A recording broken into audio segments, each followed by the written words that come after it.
Vamos a continuar con el simposio. Uno de los fundamentos de la anestesia es el dolor. Definitivamente es muy importante. Ha cambiado mucho el concepto que tenemos de dolor, ha cambiado mucho las herramientas con las que contamos actualmente. El dolor ahora se está viendo más como nocicepción, más allá de lo que pensábamos que era una sensación nada más tan subjetiva. Y precisamente tenemos el honor de tener acá al doctor Ignacio González, un investigador experto. Esta semana hemos estado compartiendo con él, hemos visto los monitores que representa y realmente es un investigador experto en la materia. Así que un honor que esté con nosotros, doctor. Adelante. Muchísimas gracias. Bueno, lo primero, agradecer a la organización su invitación, a la doctora Suárez, al doctor Chía, al doctor Rodríguez, Fajardo, el poder estar aquí, en esta bella tierra que es Costa Rica y con la que compartimos un idioma también bello, que es el castellano, lenguaje que nos permite, le permite a nuestro cerebro, a nuestras neuronas, poder elaborar preguntas, pensamientos, críticas que, como el volcán y la doctora Shiva, nos van a permitir romper muros, generar espacio para poder mirar hacia adelante, como decía el doctor Swan anteriormente, y me van a permitir que durante estos minutos me convierta en el Sansón que va a mover las columnas de ese templo que es la anestesia y que no es otro mi objetivo más que el que piensen sobre los conceptos que previamente hemos adquirido y que no son más que bancos pintados que a lo mejor nos atan al pasado y no nos permiten avanzar. La ciencia está basada fundamentalmente en preguntas que debemos de resolver siempre fijándonos en los hechos. Y por eso me gusta mucho la frase de estos dos neurocientíficos que decían efectivamente que todos los pensamientos, percepciones y actos del ser humano son el resultado precisamente de ese sistema nervioso, de cómo es su anatomía y su fisiología y en la forma en la que trabaja. Y esto es algo que tenemos que tener siempre muy, muy, muy en cuenta, ¿no? Fue en los años 50 cuando el doctor Gray, describiendo los efectos del metiléter, mostraba al mundo por primera vez los efectos analgésicos del mismo y definía estos tres pilares que anteriormente ha descrito el doctor Swan de la anestesia, ¿verdad? Es decir, lo llamábamos de una manera un poquito más mística, hipnos, morfeos, algos y curare, ¿no? Inconsciencia, bloqueo neuromuscular y analgesia.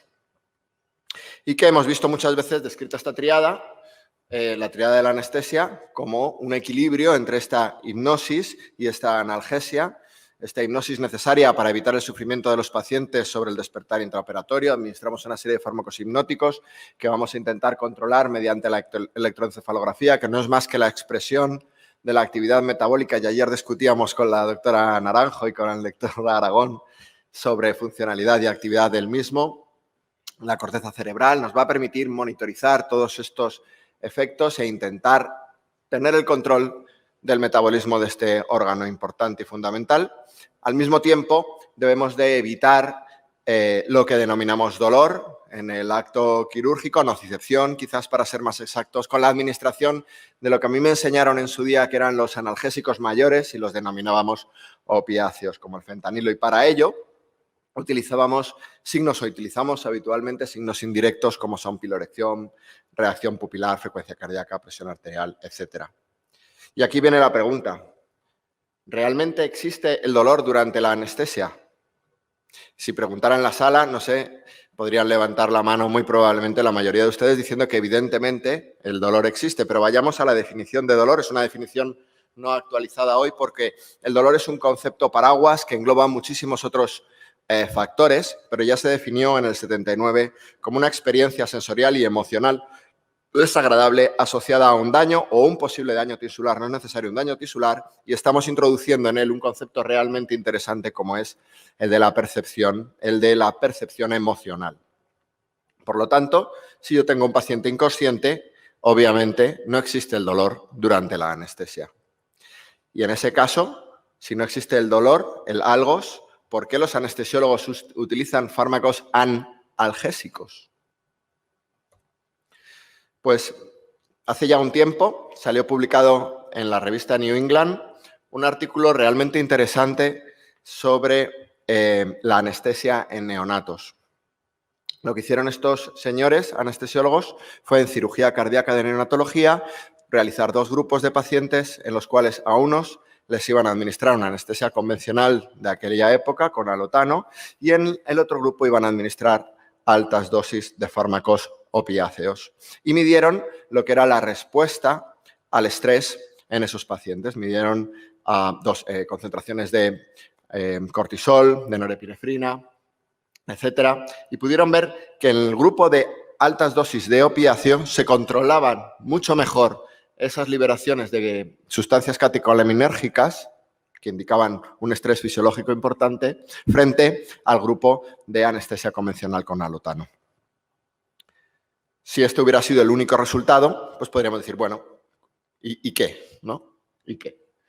Pues resulta que aquellos pacientes que habían tenido altas dosis de fármacos analgésicos y habíamos controlado mucho mejor el estrés quirúrgico, resulta que la mortalidad, el ratio de mortalidad, se reducía a 0, mientras que permanecía de 4 en cada 15 pacientes en el grupo con una anestesia convencional. Es decir, el tratamiento del estrés quirúrgico en estos pacientes mejoraba enormemente la supervivencia de los pacientes. Y si nos fijamos, las consecuencias, o sea, las razones por las cuales ocurría esta mortalidad, estamos hablando de sepsis y de NEC.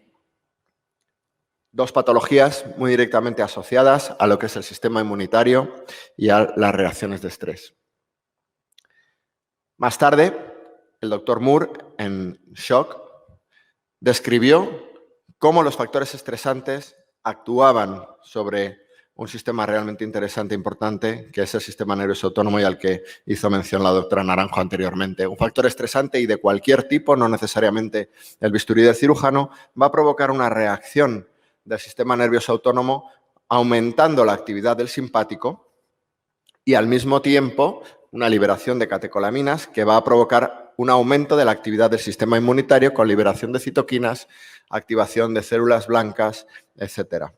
Un proceso inflamatorio, en definitiva, que si no se controla podría llevarnos a un SIRS que dañaría indefectiblemente los órganos en el individuo, pudiéndole llevar a un fallo multiorgánico y muerte. Es por eso que existe el sistema parasimpático, que de manera independiente, y este es otro concepto que debemos de cambiar, puesto que son 2 sistemas que funcionan de manera independiente, aunque sí coordinada, es decir, no es cierto que cuando el simpático suba, el parasimpático baje o al revés, sino que cuando existe un aumento del simpático, el parasimpático va a activarse también para mantener ese equilibrio, esa alostasis, provocando una liberación de sustancias, sobre todo a nivel del bazo, antiinflamatorias, que van a hacer equilibrar, por decirlo así, esa respuesta proinflamatoria intentando mantener ese equilibrio. Si esto no ocurriera, vamos a provocar una inmunosupresión favoreciendo infecciones, sepsis, fallo multiorgánico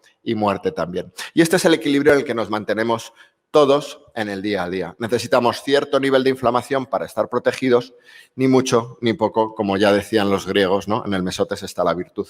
Y esta es otra forma de describirlo, de algún modo, en el cual cualquier tipo de insulto, una infección, un trauma, una temperatura, incluso estímulos obviamente psíquicos, van a provocar un desequilibrio entre el sistema simpático y parasimpático, pudiendo caer en un SIRS o en un CARS, en un síndrome compensatorio antiinflamatorio, o mantenernos en un estado de equilibrio que significaría la salud. Por tanto, es el sistema nervioso autónomo el que debe situarse en el centro de nuestras acciones como anestesiólogos, una vez tenemos controlado también, por supuesto, la corteza cerebral. Y 10 años después, el doctor Gray, que había definido esa tríada en el British Journal, en el Irish Medicine, describe cómo él se había equivocado, como el doctor Rees y él en el año 52 se equivocaron al definir la anestesia como el equilibrio entre esos 3 pilares de hipnosis, a reflexia y analgesia, puesto que si una persona se encuentra bajo los efectos de los fármacos hipnóticos, no puede percibir esa nocicepción y, por tanto, el dolor no existe. Y ese concepto debería transformarse por control del reflejo. Más adelante, el doctor Pinsky definía o redefinía precisamente ese concepto de anestésico en el que ya introducía el control de la actividad simpática y del estrés o la respuesta al estrés. Y fue posteriormente el doctor Eger, ya en el 97, el que redefinió por completo la anestesia, quitó el triángulo y lo dejó en un equilibrio entre amnesia y arreflexia, incluyendo obviamente la respuesta muscular dentro de los reflejos, ¿no? Este cambio de paradigma es parecido, y lo entiendo, al que existía cuando se pensaba en su día con el homocentrismo, que era el Sol el que daba vueltas alrededor de la Tierra. Esto era una creencia que defendía, por supuesto, la Iglesia en su momento, y era la ciencia, Galileo en este caso, mostrándose aquí en esta pintura, el que explicaba su teoría al Papa, y por desgracia, la creencia en un primer momento venció a la ciencia y a la evidencia, ¿no? Pero poco a poco la verdad se abre paso y hay conceptos que precisamente nos están ayudando a avanzar hacia, efectivamente, tener en cuenta que es el sistema nervioso autónomo lo que tenemos que controlar. Por ejemplo, la Sociedad de la Anestesia Libre de Opiáceos basa toda la administración de sus medicamentos precisamente en el control del sistema simpático, como ya expresa el doctor Mullier, ¿no? O, si se fijan ustedes, los pilares principales de la Enhanced Recovery After Surgery, lo que viene siendo la protección del paciente antes de someterlo a un proceso quirúrgico, esos tres pilares de prehabilitación, de control de la alimentación y evitar el estrés quirúrgico, lo que están poniendo enfrente precisamente es el sistema nervioso autónomo, la protección del mismo para permitir que el paciente pueda superar ese mal trago que supone de algún modo la cirugía y superarlo con bien, ¿no? Y muchas otras tecnologías, como digo, en el caso de Medoloris con su monitor ANI, pues está permitiendo a los anestesiólogos que puedan monitorizar de una manera directa la actividad de ese sistema nervioso autónomo. Por tanto, como digo, el centro es este sistema nervioso autónomo, el equilibrio entre el simpático y el parasimpático, y que está, como hablan muchos artículos, relacionados con la activación del sistema inmunitario. Si a un paciente nosotros le administramos beta bloqueantes, vamos a ver que disminuyen sus niveles de interleuquina 6 o de necrosis factor tumoral. Igualmente, si administramos catecolaminas, estos niveles aumentarán y tienen, por supuesto, una relación muy directa con el dolor agudo postoperatorio. Los estudios hablan de que aquellos pacientes con factores o marcadores inflamatorios más importantes tienen mayores niveles de dolor en el postoperatorio, como comentaba anteriormente el doctor Swan en su plática. Comentaba efectivamente los niveles de prostaglandina E o la sustancia P como sustancias fundamentales en la producción de dolor agudo, ¿no? Y efectivamente, con el dolor crónico ocurre lo mismo. Hay muchos artículos que hablan que la administración de sustancias que controlan estos factores proinflamatorios son importantes a la hora de controlar el dolor crónico. En este caso, el Cerumbon, que es una sustancia anti-IL6 y anti-IL1 beta, consigue mejorar los factores de dolor crónico como la alodinia o la hiperalgesia. Hay muchos artículos igualmente, muchos han hablado del efecto de la anestesia y de la cirugía sobre el cáncer y su progresión, y sabemos que efectivamente muchos tumores tienen receptores adrenérgicos que son los causantes cuando se activan del crecimiento tumoral, de la angiogénesis, etcétera. Y si nosotros estamos realizando una cirugía con unos altos niveles de estrés sin poder bloquearlos de una manera correcta, obviamente vamos a favorecer todos estos procesos. O con disfunción cognitiva. Hay, por decirlo así, dos líneas de investigación. Una de ellas es que efectivamente todos estos fármacos hipnóticos que nosotros administramos a los pacientes van a hacer efectos sobre los GABA y estos pueden tener una relación con disfunción cognitiva, pero otra línea de investigación, como la que lleva el doctor Mays, habla de que son precisamente estos factores proinflamatorios como la interleuquina, la que permite la infiltración de las estructuras neuronales por monocitos y provocando una inflamación que es la causante posteriormente de esta disfunción cognitiva. En este caso lo que es un estudio en ratones en los cuales se les hace una fractura de fémur y se van a dividir en distintos grupos. En uno simplemente tenemos el grupo control, al cual solo se le anestesia, a los otros se les hace esa fractura, a unos de ellos se les realiza simplemente una anestesia general y a otros se les administra un bloqueante de interleuquina 6, como es el tolicinumab. Y lo que ven, efectivamente, después se les somete a la resolución de un laberinto que previamente han aprendido y ven que aquellos ratones que se les realiza su fractura con una anestesia convencional tardan mucho más tiempo de lo que tardaban anteriormente en resolverlo, frente a aquellos que simplemente han sido anestesiados, con lo cual están eliminando la posibilidad de que simplemente los fármacos anestésicos provocaran esa disfunción cognitiva, e igualmente aquellos en ratones que habían sido bloqueados su respuesta inflamatoria con el tolicinumab, resolvían el laberinto en el mismo tiempo que lo habían realizado antes. Es decir, la interleuquina 6 era un factor importante a la hora de desarrollar esa disfunción cognitiva.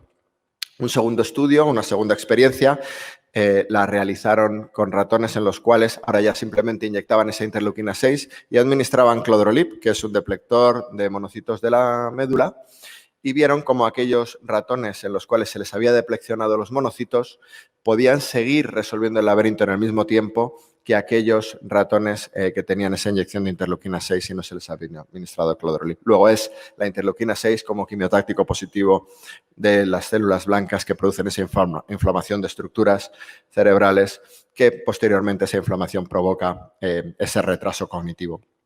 Y esto es algo que conocemos ya desde hace mucho tiempo. Revistas de divulgación importantes como el National Geographic o el Times ya denominaron lo que es la respuesta simpática importante o el estrés y la inflamación como los enemigos y los asesinos silenciosos.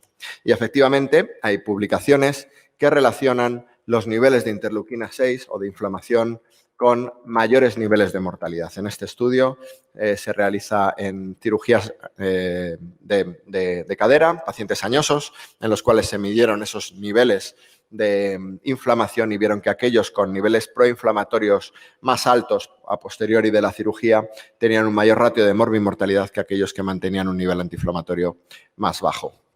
Todo esto son consecuencias de la activación simpática, pero desde luego tenemos otro sistema también importante al que tenemos que mirar, que es el sistema parasimpático y el que nos va a permitir mantener esa alostasis, ese equilibrio durante el tiempo. Y mucho se ha escrito ya sobre este sistema antiinflamatorio y sus receptores, su conexión con bazo, con intestino y con la posibilidad precisamente de generar esa antiinflamación. Este estudio me pareció realmente interesante, puesto que es en estudiantes de medicina a los cuales, mediante un factor estresante psicológico, y lo pongo precisamente para que se den cuenta que el estrés es igual o la respuesta del organismo es igual a cualquier tipo de factor mientras provoca estrés, ¿no? En este caso se les dice que tienen que presentarse a un examen en media hora sobre un tema determinado. Previamente se les ha medido la variabilidad del ritmo cardíaco para valorar su sistema nervioso autónomo y se les va a extraer muestras de sangre previo a la estimulación psicológica estresante y posterior a la misma.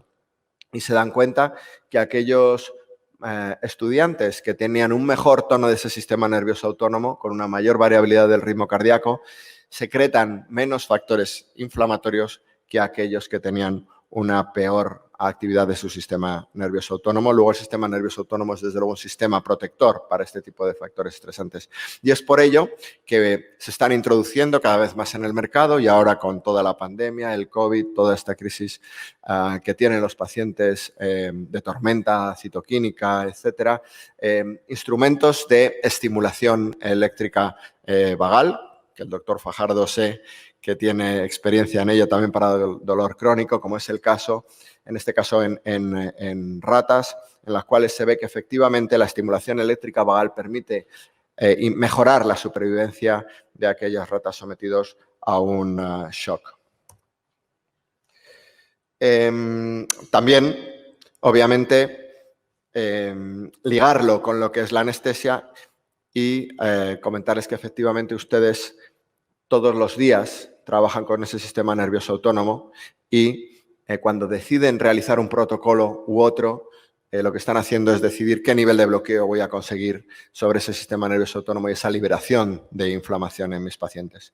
Este es un estudio realmente interesante. Todos sabíamos que los bloqueos regionales son los que permiten un mayor control de esa respuesta y recientemente la aparición de la dexmedetomidina nos ha introducido en nuevas técnicas multimodales sobre las que se hablará posteriormente. Lo que hicieron en este estudio fue comparar bloqueos epidurales, una anestesia convencional simplemente a base de opiáceo, en este caso remifentanilo, y otro grupo de pacientes anestesiados con la combinación de dexmedetomidina y remifentanilo. Miraron, como veíamos en el primer estudio que les comenté en neonatos en el New England, cuáles eran los niveles de respuesta catecolaminérgica y también, en este caso, los niveles de respuesta inmunitaria, midiendo citoquinas y factor de necrosis tumoral. Y lo que vieron es que, efectivamente, el grupo tratado con epidural tenía una nula respuesta de la actividad catecolaminérgica, no había movimiento en ese aspecto, mientras que el grupo tratado simplemente con remifentanilo había un aumento progresivo a lo largo del tiempo de la cirugía de esos niveles de catecolaminas, mostrando, obviamente, un estrés quirúrgico. Lo interesante del estudio es que la combinación de dexmedetomidina con remifentanilo conseguía los mismos resultados que la epidural. Luego, la anestesia multimodal es capaz de controlar esa respuesta al estrés tanto como lo es un bloqueo. Si miramos los niveles inflamatorios, ocurre exactamente lo mismo. La epidural es capaz de bloquear la respuesta inflamatoria de la mejor manera en comparación con la única administración de fármaco remifentanilo, y la administración de dexmedetomidina en remifentanilo iguala los niveles inflamatorios a los mismos que tenemos con un bloqueo. Si miramos la respuesta de la hemodinamia, vemos que esta no es capaz de predecir o establecer alguna diferencia entre los distintos grupos. Y la hemodinamia es lo que utilizamos habitualmente. Luego, con la hemodinamia solo no podemos determinar la liberación de estrés en ese tipo de pacientes. Comentarles igualmente, por seguir rompiendo ese esquema que tenemos todos y en el cual yo fui entrenado también en su día, que los betabloqueantes son unos fármacos únicamente utilizados para el control de la presión arterial. Ya hay mucha evidencia, muchos artículos que hablan de que efectivamente los betabloqueantes son fármacos que nos permiten controlar ese estrés quirúrgico, son tan analgésicos, si lo pongo entre comillas, como el remifentanilo, y lo hacen precisamente por el control de la actividad simpática. Y ya por lanzar una última idea un poquito también rompedora, no hace mucho tiempo, en la UCI de Leiden, en Bruselas, un grupo de investigadores que miraba precisamente cómo distintos patrones ventilatorios pueden influir en la respuesta del sistema nervioso autónomo, juntaron 15 pacientes que los entrenaron en un tipo de ventilación concreta, lo que denominan el método Wim Hof, frente a otros 15 pacientes que no estaban entrenados en la misma. Ese tipo de ventilación lo que les permite es activar su sistema simpático. Se les administró LPS intravenoso, empezaron a realizar esos ejercicios ventilatorios y fueron midiendo no solo su temperatura, su CO2, sino también su liberación de hormonas de estrés y citoquinas, y vieron que el grupo con ese tipo de ventilación activaban su sistema simpático y controlaban esa infección o esa pseudoinfección de una mejor manera que lo hacían precisamente el grupo no entrenado. Luego existen muchas otras posibilidades de tratamiento que en un futuro probablemente podamos establecer, no solo la utilización de fármacos analgésicos, sino muchos otros, como comentábamos, la estimulación eléctrica vagal, a lo mejor establecer distintos patrones ventilatorios para el control del sistema nervioso autónomo y la anestesia multimodal que tenemos hoy en día aquí ya. Mensajes para llevar a casa ya para terminar. El dolor no existe en un paciente inconsciente, sino la respuesta a esa nocicepción, es decir, el problema como tal no es el fuego per se, que sería la nocicepción, no es la alarma sonando de que tenemos un fuego, que sería el dolor, sino el fuego quemando la silla, que sería la respuesta de mi sistema nervioso autónomo. Y es esta respuesta precisamente la que tenemos que controlar de la manera que mejor entendamos que debemos realizar. Muchísimas gracias.